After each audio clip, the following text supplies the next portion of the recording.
Hello అండి. అందరికీ నమస్కారం. నేను మీ Veerabrahmam consultant pharmacist B pharmacy. Welcome back to our channel pharma and health YouTube channel. నువ్వు రాత్రిపూట నిద్రపోయిన తర్వాత తెల్లవారే వరకు ఒక్కసారి కూడా యూరిన్‌కి లెగవలేదు అంటే you are a 100% absolutely healthy person. అలా కాకుండా నైట్ టైమ్ ఒక్కసారి యూరిన్‌కి లెగిసావు అంటే this is also healthy indication. కానీ కొంతమంది నైట్ టైమ్ నిద్రపోయిన తర్వాత 2 సార్లు లేదు అంటే అంతకంటే ఎక్కువ సార్లు యూరిన్‌కి గనక లెగుస్తున్నారు అంటే మీరు ఖచ్చితంగా అబ్నార్మల్ అన్నట్టు అర్థం. ఇలా నైట్ టైమ్ యూరిన్ ఫ్రీక్వెన్సీగా వెళ్ళడాన్ని నాక్టూరియా అని అంటారు. ఇది ఆడవాళ్ళలోను మరియు మగవాళ్ళలోను ఇద్దరిలో వచ్చే ప్రాబ్లమ్. దీనిని మార్చుకోవడానికి ప్రయత్నం చేయాలే కానీ బదులుగా మాత్రలే నేను మింగుతాను అనుకుంటే ఎవడికి నష్టం? మీకే నష్టం. రాత్రంతా యూరిన్‌కి వెళ్ళటం మూలంగా మార్నింగ్ లేచే టైంకి బాగా అలిసిపోయి నిద్ర లెగుస్తారు చాలామంది కూడా. సో, దీని నుంచి బయటపడాలి అనంటే ఫస్ట్ ఆఫ్ ఆల్ మీకు యూరిన్ ఫ్రీక్వెన్సీకి చాలా రకాల కాజెస్ అనేవి ఉన్నాయి. గుర్తుపెట్టుకోండి. ఫర్ ఎగ్జాంపుల్ మీకు జ్వరం వచ్చిందనుకోండి. జ్వరం రావడానికి చాలా రకాల కాజెస్ ఉంటాయి. అది ఏ కాజ్‌కి సంబంధించి ఆ రూట్ కాజ్ తెలుసుకొని దానికి మీరు టాబ్లెట్ వేసుకున్నారనుకోండి, డోలో టాబ్లెట్ వేసుకోవాల్సిన అవసరం లేకుండా ఉంటది.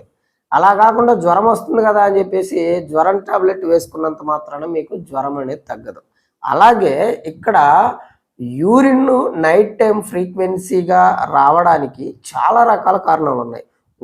వాటిల్లో ముఖ్యంగా మనకి 11 రకాల కారణాలున్నాయి. 100లో 99% మందిలో ఈ 11 రకాల కారణాలలోనే కొంతమందికి కొన్ని రకాల కారణాలు, కొంతమందికి కొన్ని రకాల కారణాలనేవి ఉంటాయి. సో, మీకు ఏ రూట్ కాజ్ చేత మీకు నైట్ టైమ్ యూరిన్ ఫ్రీక్వెన్సీ అనేది పెరుగుతుందో తెలుసుకొని, దాన్ని లైఫ్ స్టైల్ చేంజ్ చేసుకొని గానీ, డైట్ చేంజ్ చేసుకొని గానీ, లేదు అంటే సప్లిమెంట్స్ తీసుకొని కానీ ఫిక్స్ చేసుకున్నారు అంటే నైట్ టైమ్ అంతా మీరు ఒకసారి కూడా యూరిన్‌కి లెగవకుండా ప్రశాంతంగా నిద్రపోవచ్చు. ఇంకా మార్నింగ్ లేచే టైంకి మంచిగా రిఫ్రెష్‌గా డే టైమ్‌లో చేసే పనులు కాన్సంట్రేషన్‌గా, ఫోకస్‌గా చేసుకోవచ్చు. ఈ 11 రకాల రూట్ కాజెస్ ఏంటి? ఏ కాజ్‌కి ఏం చేయాలి? అంటే డైట్ మోడిఫికేషన్ చేసుకోవాలా? లైఫ్ స్టైల్ మోడిఫికేషన్ చేసుకోవాలా? లేదు అంటే సప్లిమెంట్స్ తీసుకోవాలా? అనేది నేను మీకు ప్రతి ఒక్కదానికి చెప్తాను. వాటిల్లో కొన్ని రకాలు ఏం మోడిఫికేషన్ చేసినా కూడా తగ్గవు. సో, అలాంటివి ఏవి తగ్గవు అని కూడా నేను ఈ వీడియోలో చెప్తాను. వీడియో ఎక్కడ స్కిప్ చేయకుండా చివరి వరకు చూసి అన్ని విషయాలు తెలుసుకోండి. అండ్ మీకు గనక ఈ వీడియో నచ్చినట్టయితే ఖచ్చితంగా లైక్ చేసి సబ్స్క్రైబ్ చేయండి. మన ఛానల్‌కి వ్యూస్ అయితే కొంచెం పర్లేదు వస్తున్నాయి గానీ, సబ్స్క్రైబర్స్ అయితే అస్సలు రావట్లేదు. అది ఎందుకో నాకు అర్థం కావట్లేదు. సపోర్ట్ చేసి సబ్స్క్రైబ్ చేశారు అంటే ఇలాంటి మంచి మంచి విషయాలు మీకు పనికొచ్చే విషయాల గురించి నేను సప్లిమెంట్స్ గానీ, డైట్ గానీ, లైఫ్ స్టైల్ గానీ చాలా క్లియర్‌గా చెప్తాను. ఫస్ట్ కాజ్‌లోకొచ్చేసరికి ఇన్సులిన్ రెసిస్టెన్సీ కారణంగా యూరిన్ ఫ్రీక్వెన్సీ అనేది నైట్ టైమ్ ఉంటుంది. ఇన్సులిన్ రెసిస్టెన్సీ అంటే ఏంటి? అసలు ఏంటి అంటే మీరు ఫుడ్ తీసుకున్న తర్వాత డయాబెటిస్ ఉన్న వాళ్ళలో ముఖ్యంగా ఇప్పుడు నేను చెప్పేది. ఫుడ్ తీసుకున్న తర్వాత మీరు ఏ ఫుడ్ తీసుకున్నప్పటికీ అది మీకు గ్లూకోజ్‌గా కన్వర్ట్ అవుతుంది. అప్పుడు మీ బాడీలోని ప్యాంక్రియాస్ నుంచి ఇన్సులిన్ అనే ఒక హార్మోన్ రిలీజ్ అవుతుంది. ఇదేం చేస్తది అంటే ఆ గ్లూకోజ్‌ని బాడీలో ఉన్న ప్రతి సెల్‌ని ఓపెన్ చేసి గ్లూకోజ్‌ని సెల్‌లోకి పంపించి మీకు ఎనర్జీని జనరేట్ చేస్తుంది. కానీ ఈ షుగర్ ఉన్న వాళ్ళలో ఇన్సులిన్ రెసిస్టెన్సీ అంటే ఏంటి అంటే మీకు గ్లూకోజ్ బ్లడ్‌లోకి వచ్చిన తర్వాత ఈ ఇన్సులిన్ రిలీజ్ అవుతుంది కదా! సో, ఇన్సులిన్‌కి మీ బాడీలోని సెల్స్ అనేవి రెస్పాండ్ అవ్వవు. దాని కారణంగా గ్లూకోజ్ అనేది సెల్‌లోకి వెళ్ళకుండా బ్లడ్‌లోనే ఉండిపోతుంది. అలా ప్యాంక్రియాస్ నుంచి రిలీజ్ అయిన ఇన్సులిన్ కూడా బ్లడ్‌లోనే ఉండిపోతుంది. కాబట్టి ఇన్సులిన్, గ్లూకోజ్ 2 కూడా మీకు బ్లడ్‌లో ఎక్కువైపోతాయి. దానినే ఇన్సులిన్ రెసిస్టెన్సీ అని అంటారు. సో, గుర్తుపెట్టుకోండి చాలా కేసుల్లో డయాబెటిస్ ఉన్న వాళ్ళలో ఇన్సులిన్ రెసిస్టెన్సీ ఉన్న వాళ్ళకి నైట్ టైమ్ యూరిన్ ఫ్రీక్వెన్సీ అనేది ఎక్కువ ఉంటది. నార్మల్ వాళ్ళకి ఎక్కువ ఉండదు అంతగా. సో ఇది మెయిన్ కాజ్ అనమాట. మరి దీన్ని ఎలా ఫిక్స్ చేసుకోవాలి ఏంటి అని అంటే, మీకు ఇన్సులిన్ రెసిస్టెన్సీ ఉందని ఎలా తెలుసుకోవాలి అని అంటే, ఫస్ట్ ఆఫ్ ఆల్ మీరు బ్లడ్లో గ్లూకోజ్ లెవెల్స్ ఎలా అయితే చెక్ చేసుకుంటున్నారో అలాగే మీకు బ్లడ్లో ఇన్సులిన్ టెస్ట్ ఉంటుంది. సో ఇన్సులిన్ టెస్ట్ చేయించుకోండి. మీకు ఇన్సులిన్ రెసిస్టెన్సీ ఉందా లేదా అనేది కూడా మీకు అర్థమవుద్ది. అలా ఇన్సులిన్ రెసిస్టెన్సీ కారణంగా మీకు ఇన్సులిన్ స్పైక్స్ కానీ నైట్ టైం వస్తున్నాయని అంటే ఖచ్చితంగా మీకు నైట్ టైం ఫ్రీక్వెన్సీ అనేది పెరుగుతుంది. దాన్ని తగ్గించుకోవాలి అని అంటే మీరు 6-6:30 దాటిన తర్వాత నుంచి ఎటువంటి ఫ్లూయిడ్స్ కానీ ముఖ్యంగా స్నాక్స్ తినకూడదు. స్నాక్స్ తిన్నారు అంటే మీకు నైట్ టైం అంతా ఇంక పోసుకోవడానికే సరిపోద్ది అనమాట.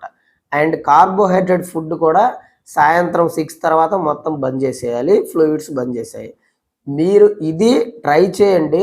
ఫస్ట్ డే నుంచే మీకు 100% రిజల్ట్ అనేది కనపడుద్ది ఇన్సులిన్ రెసిస్టెన్సీ వచ్చిన వాళ్ళల్లో. నెక్స్ట్ సెకండ్ కాజ్ వచ్చేసరికి ఇంక్రీజ్డ్ కార్టిసాల్ లెవెల్స్, లేదు అంటే కార్టిసాల్ లెవెల్స్ ఇంబ్యాలెన్స్ అవటం. మనకి కార్ ఉందనుకో, కార్కి driving mode and neutral mode 2 ఉంటాయి కదా. అలాగే మన హ్యూమన్ బాడీలో కూడా 2 మోడ్స్ ఉంటాయి. ఒకటి rest and digest mode, 2 alert mode. ఈ రెస్ట్ అండ్ డైజెస్ట్ మోడ్లోనే మీ బాడీ అనేది 24 అవర్స్ ఉండాలి. అలా ఉంటే మీకు కార్టిసాల్ లెవెల్స్ అనేవి ఎలివేట్ అవ్వవు, మీకు ఏ రోగాలు రావు. మరి ఈ సెకండ్ ఆప్షను అలర్ట్ మోడ్ అనేది ఎప్పుడు యాక్టివేట్ అవుతుంది, అసలు దేనికి పనిచేస్తుంది అని అంటే, సాధారణంగా అది మీరు ఏదైనా ప్రమాదంలో ఉన్నారు, ప్రమాదంలో చిక్కుకున్నారు అనుకున్నప్పుడు మీ బాడీలో అలర్ట్ మోడ్ అనేది మీకే తెలియకుండా వితిన్ సెకండ్స్లో యాక్టివేట్ అవుతుంది. దాన్నే సింపాథటిక్ మోడ్ అని కూడా అంటారు. కానీ ఇక్కడ విశేషం ఏంటంటే, మన హ్యూమన్స్లో ఇప్పుడు మారిన లైఫ్ స్టైల్ చేంజెస్ కారణంగా ప్రతి ఒక్కరిలో ఈ అలర్ట్ మోడ్ అనేది పాక్షికంగా యాక్టివేట్ అయ్యి ఉంటుంది. అది ఎలా అంటే, మీరు ఏదో ఒక విషయం కారణంగా, అది ప్రొఫెషనల్గా కానివ్వండి, పర్సనల్గా కానివ్వండి, ఫైనాన్షియల్గా కానివ్వండి, ఎమోషనల్గా కానివ్వండి, యాంగ్జైటీ, స్ట్రెస్, డిప్రెషన్, ఫియర్ ఇలాంటి స్టేట్లో లాక్ అయిపోతున్నారు కాబట్టి, సో దాని కారణంగా మీకు కార్టిసాల్ లెవెల్స్ అనేవి మీ బాడీలో పెరిగిపోతున్నాయి. కార్టిసాల్ లెవెల్స్ పెరిగిపోయాయి అంటే మీకు నైట్ టైం యూరిన్ ఫ్రీక్వెన్సీ అనేది పెరుగుతుంది. మరి దీన్ని ఎలా ఫిక్స్ చేయాలి అని అంటే, సాధారణంగా దీన్ని యూరాలజీకి సంబంధించి ఫిక్స్ చేయాలంటే మెగ్నీషియం డెఫిషియన్సీ కారణంగా కూడా మీకు కార్టిసాల్ లెవెల్స్ అనేవి ఇంక్రీజ్ అవుతూ ఉంటాయి. యాంగ్జైటీ, డిప్రెషన్, స్ట్రెస్, ఫియర్ ఇలాంటివన్నీ వస్తూ ఉంటాయి అనమాట. సో అలాంటప్పుడు మీరు మెగ్నీషియం రిచ్ ఫుడ్స్ తీసుకోవాలి. సో మెగ్నీషియం రిచ్ ఫుడ్స్ తీసుకుంటున్నప్పటికీ మీకు విటమిన్ డి అనేది 50 పైన ఉండాలి. అలా 50 పైన లేకపోతే మీకు రిచ్ ఫుడ్స్ తీసుకున్నా కానీ కరెక్ట్గా మీకు మెగ్నీషియం అనేది పెరగదు. అలాంటి వాళ్ళు ముందు విటమిన్ డిని పెంచుకొని రిచ్ ఫుడ్స్ తీసుకోవాలి. లేదు మేము రిచ్ ఫుడ్స్ తీసుకోలేము అనుకుంటే అప్పుడు సప్లిమెంట్స్ తీసుకోవాలి. మరి యూరిన్ ఫ్రీక్వెన్సీని తగ్గించడానికి ఏ సప్లిమెంట్ యూజ్ అవుతుంది అంటే, మోస్ట్లీగా మెగ్నీషియం గ్లైసినేట్ అనేది యూజ్ అవుతుంది అని చెప్పేసి రీసెర్చ్లు అయితే చెప్తున్నాయి. కాబట్టి దాన్ని ఒకసారి ట్రై చేసి చూడండి, మీకు ఖచ్చితంగా రిజల్ట్ అయితే ఉంటుంది. తర్వాత మూడోది ఎన్లార్జ్డ్ ప్రోస్టేట్ ఆర్ బీపీహెచ్. మగవాళ్ళల్లో 40 సంవత్సరాలు దాటిన మగవాళ్ళల్లో అప్రాక్సిమేట్లీగా సంవత్సరానికి 1% టెస్టోస్టెరాన్ హార్మోన్ లెవెల్స్ డిక్రీస్ అవుతున్నాయి అని చెప్పేసి రీసెర్చ్లు చెబుతున్నాయి. అండ్ వన్ మోర్ థింగ్, మగవాళ్ళల్లో 40 సంవత్సరాలు దాటిన దగ్గర నుంచి 100కి 50% మందిలో ప్రోస్టేట్ గ్లాండ్ ఎన్లార్జ్ అవటము, ప్రోస్టేట్ గ్లాండ్ కంప్లైంట్స్ రావటం కూడా ఎక్కువైతున్నాయి అని చెప్పేసి చెప్తున్నాయి రీసెర్చ్. గుర్తుపెట్టుకోండి, 40 సంవత్సరాలు దాటిన తర్వాత టెస్టోస్టెరాన్ లెవెల్స్ పడిపోతున్నాయి, ప్రోస్టేట్ గ్లాండ్ కంప్లైంట్స్ పెరుగుతున్నాయి అన్నమాట. ఇది ఎందుకు అంటే ఇది ఏజ్ ఎఫెక్ట్ అనమాట. ఇంకా కొంతమందిలో 65 సంవత్సరాలు 70 సంవత్సరాలు వచ్చిన వాళ్ళలో ప్రోస్టేట్ కంప్లైంట్లు 100కి 80-90% కూడా ఉంటున్నాయి అని చెప్పేసి రీసెర్చ్లు చెప్తున్నాయి. అయితే ప్రోస్టేట్ గ్లాండ్ గురించి, దానికి సంబంధించి ఆ వచ్చే ప్రాబ్లమ్స్ గురించి, దాన్ని ఎలా ట్రీట్ చేయాలి ఏంటి అనే దాని గురించి నేను చాలా క్లియర్గా వీడియో చేసి పెట్టాను, ఒకసారి చెక్ చేయండి.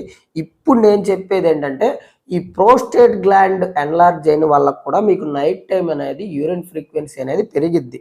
కానీ మిగతా కాజెస్తో పోల్చుకుంటే దీనిని మీరు చాలా ఈజీగా గుర్తుపట్టవచ్చు. ఎందుకంటే ఒక సిమ్టమ్ దీనికి అడిషనల్గా ఉంటుంది.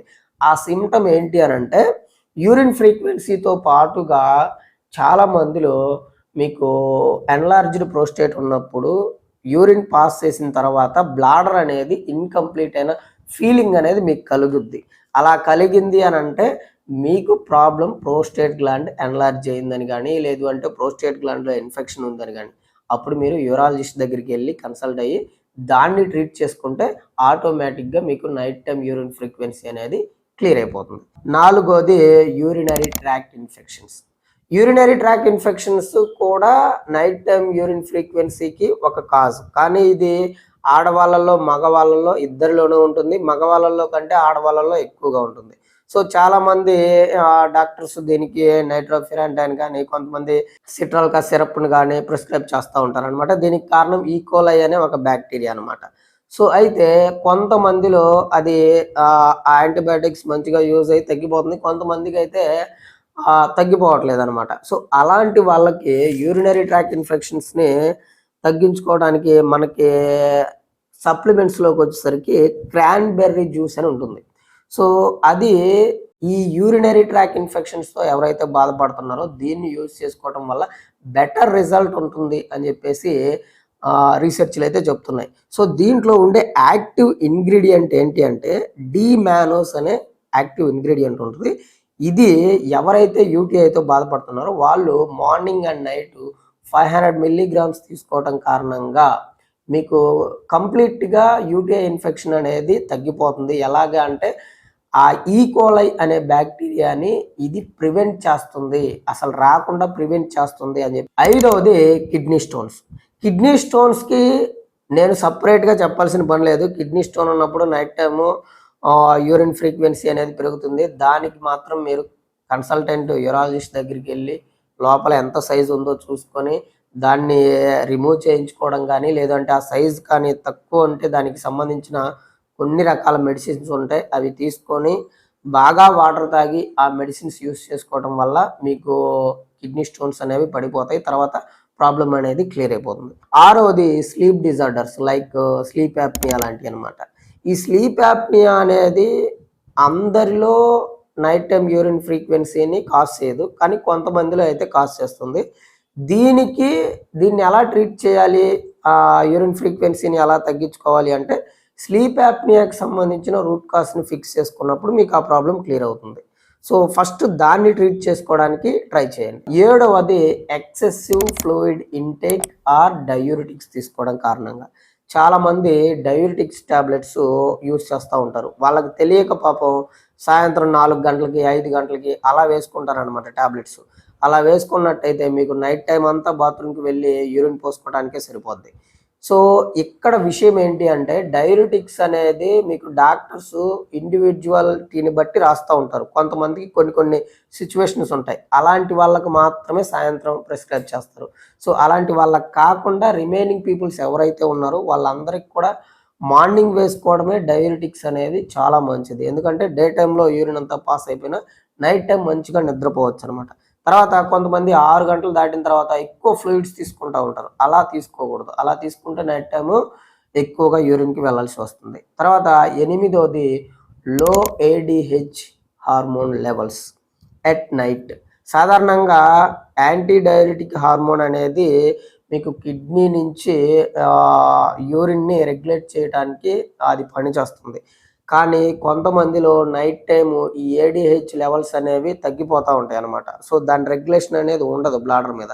సో దాని కారణంగా మీకు నైట్ టైం యూరిన్ ఫ్రీక్వెన్సీ అనేది పెరుగుతుంది. సో దీనికైతే ఏం చేయాలి అని అంటే డెస్మోప్రెసిన్ అని చెప్పేసి సింథటిక్ ఏడిహెచ్ హార్మోన్ ఉంటుంది. అదైతే మీరు ఒకసారి డాక్టర్ని కన్సల్ట్ అయ్యి దాన్ని ఏం చేయాలనేది ఒకసారి చూసుకోండి. దీనికి పర్మనెంట్గా క్యూర్ అనేది అంత తొందరగా వచ్చిద్ది అనేది అయితే నేను అనుకోవట్లేదు. కొంతమందికి రావచ్చు, రాకపోవచ్చు.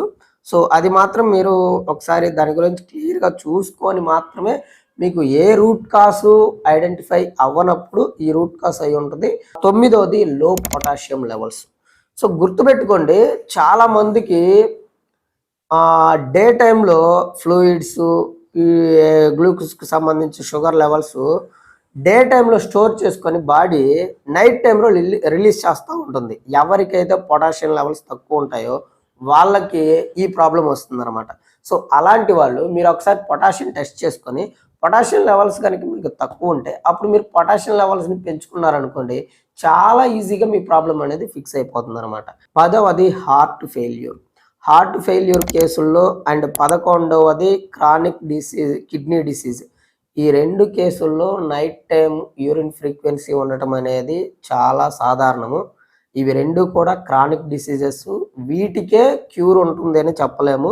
కాబట్టి మీకు యూరిన్ ఫ్రీక్వెన్సీ కనుక ఈ 2 కాజెస్ వల్ల నైట్ పూట వచ్చింది అనంటే వీటిని క్యూర్ చేయటం అనేది చాలా చాలా కష్టం. కాబట్టి మీకు మీరు దాన్ని అలవాటు చేసుకోవటం కానీ, ఇంకా ఫర్దర్‌గా ఏదన్నా చేయాలని ఆలోచన చేయటం గానీ చేయటం తప్పనిచ్చి, దానికి మాత్రం ఇప్పుడు నేనైతే ఏం చెప్పట్లేదు. దాని గురించి కూడా ఇంకా నేను స్టడీ చేసి ఏమైనా ఉంటే చెప్తాను. సో అదండి. వీడియో నచ్చినట్టయితే ఖచ్చితంగా ఒక లైక్ చేయండి. నైట్ టైమ్ యూరిన్ ఫ్రీక్వెన్సీకి వెళ్తూ డే టైమ్‌లో అసలు నిద్ర లేక, ఏ పని అవ్వక, బాగా చికాకుగా ఇబ్బంది పడేవాళ్ళు ఎవరైతే ఉంటారో వాళ్ళకి చాలా అంటే చాలా బాగా ఈ వీడియో యూజ్ అవుతుంది అనుకుంటున్నాను. కాబట్టి మీరొక్కరే చూసి వెళ్ళిపోకుండా ఖచ్చితంగా ఒక లైక్ చేసి, షేర్ చేసి, సబ్స్క్రైబ్ చేయండి. సో దాని కారణంగా ఈ వీడియో అనేది చాలామందికి యూట్యూబ్ ప్రమోట్ చేయబడుతుంది. సో అంతవరకు సెలవు మరి. నమస్కారం. నేను మీ Veerabrahmam, consultant pharmacist B pharmacy.